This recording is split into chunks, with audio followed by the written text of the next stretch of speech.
salat zuhur yang dimuliakan Allah, insyaallah kita akan melanjutkan kembali mengkaji tafsir surat Ali Imran, surat An-Nisa ayat 13, di mana sebelumnya sudah kita bahas bersama mulai dari ta'adduduz zawjat, memiliki istri lebih dari satu sampai 4. Kemudian Allah memerintahkan keadilan. Lalu kemudian ada namanya wa anshiruhunna bil ma'ruf, ada mempergauli mereka dengan apa saja yang membuat keluarga itu menjadi baik.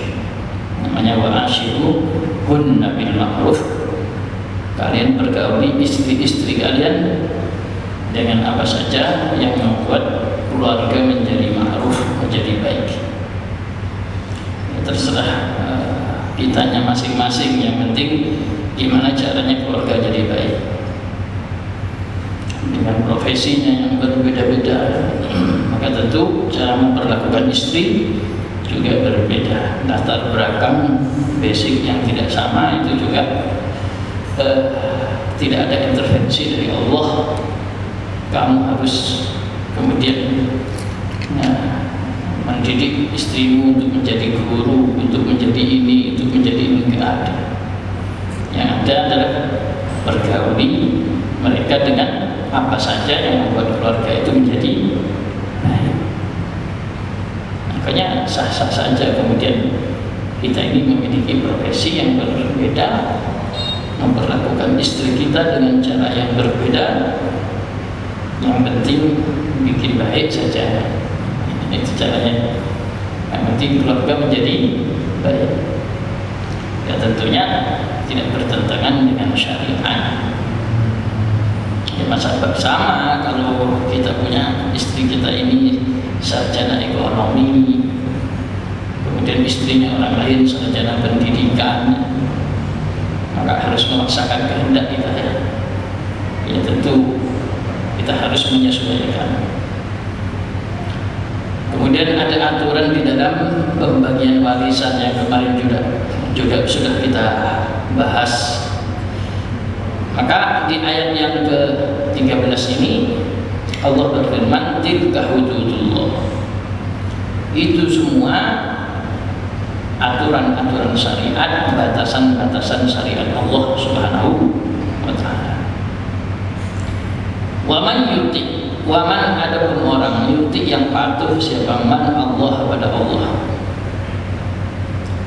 bukan pada Allah saja, wa rasulahu dan pada utusannya Allah, yudkhil maka akan memasukkan siapa Allah pada diaman, memasukkan jannatin pada kebun-kebun surga atau pada surga-surga tajri yang mengalir min tahtiha, mengalir min tahtiha, mulai dari bawahnya. Karena nanti di dalam surga ini ada tahtaha, ada min tahtiha. Kalau jannatin tajri tahtaha al-anhar, itu surganya di bawahnya ada air mengalir. Tapi kalau jannatin tajri min tahtiha, itu berarti kebun-kebun surga yang dari situlah dimulainya air apa? Mengalir. Masya Allah. Berarti ini apa? Surga paling tinggi. Kalau sudah jannatin tajri min tahtiha. Apa yang mengalir? Al-anhar, sungai-sungai. Ya, kita berapa kali sudah sampaikan, memang Al-Quran itu disebut zikir. Zikir itu maknanya perkara yang diulang-ulang, zikrun, pengingat, diulang. Al-Arab itu ya zikir, munabbih. Orang yang bisa disebut zikiran kalau mengulang-ulang, la ilaha illallah, la ilaha illallah, la ilaha illallah.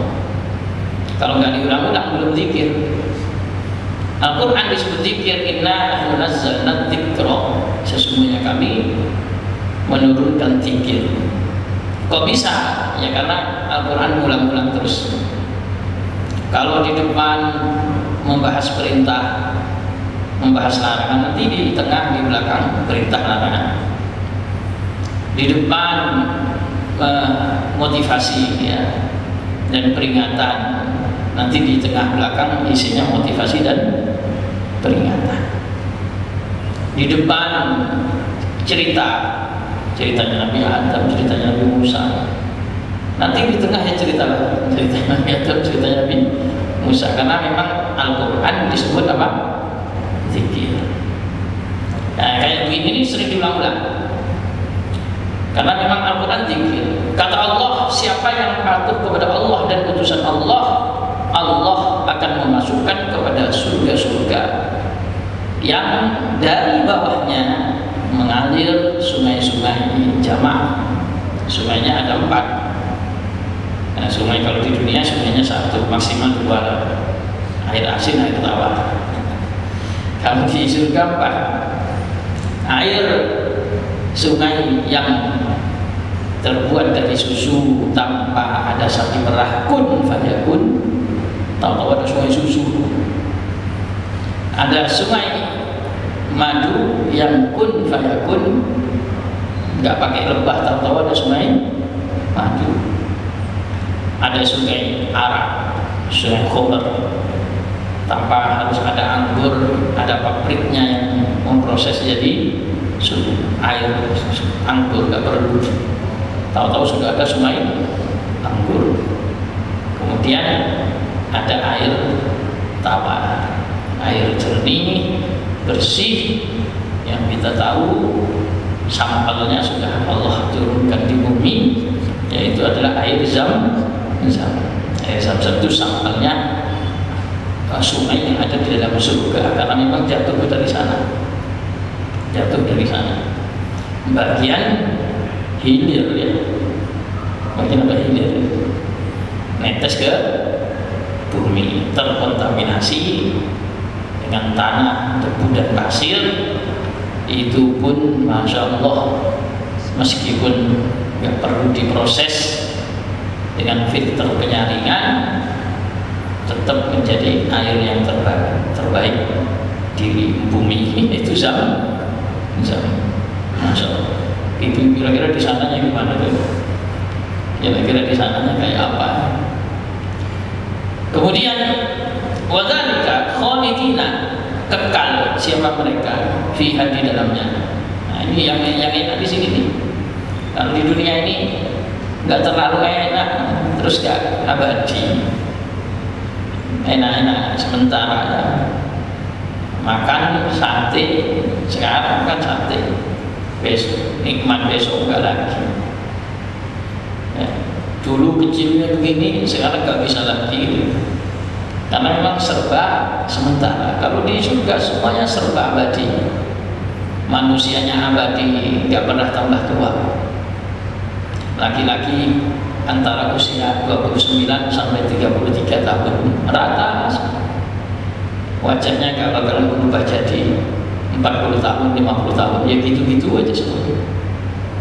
Yang perempuan usia 17 sampai 21 tahun, yang nggak bakalan ganti wajah, semakin menua. Kenapa? Karena yang masuk ke sana itu serba abadi. Nah, ini luar biasa. Wadzalika, adapun itu kata Allah, al-fawzu, itu yang namanya keberuntungan, al-azim, yang agung, yang besar. Orang yang mentaati Allah, mentaati Rasulullah, maka Allah akan masukkan pada surga-surga yang di bawahnya mengalir sungai-sungai yang beraneka ragam, kekal abadi di dalamnya. Yang bisa begitu, itu adalah keberuntungan yang besar. Waman, cuman mafhum mukhalafah ada kebalikannya. Waman, adapun orang yaksillah, yang bermaksiat, siapa man Allah pada Allah wa Rasulahu dan utusannya Allah, wa yata'adda hududahu, dan melampaui siapa man hududahu pada aturan-aturan syariat Allah, yudkhil, maka akan memasukkan si Allah padanya, pada dia naran, memasukkan pada api neraka, khalid, dan kekal dia fiha di dalamnya, walahu, dan bagi dia azabun, adapun siksa. siksa mu'inun yang menghinakan. Sebaliknya orang yang bermaksiat kepada Allah, bermaksiat kepada putusan Allah, melampaui batas-batas ketentuan Allah, nanti akan masuk neraka, kekal abadi di dalamnya. Bukan hanya masuk ke dalam api saja, tetapi di sana akan disiksa dengan siksa yang sangat membuat orang itu menjadi terhina. Fal-yawma u'adzibuhu 'adzaban la yu'adzibuhu ahadan minal 'alamin. Kata Allah, kalau sudah masuk neraka itu saya akan siksa dengan siksa yang belum pernah dilakukan oleh seorang pun sebelumnya di alam semesta. Makanya kalau orang masuk neraka itu kalah PKI menyiksa pejuang-pejuang itu. Kayak apa kalau nonton filmnya kan isi ini begitu juga kalau teroris menyiksa misalnya, nggak ada apa-apanya. Kenapa? Karena kata Allah, saya akan menyiksanya dengan siksa yang belum pernah dilakukan oleh seorang pun di alam semesta.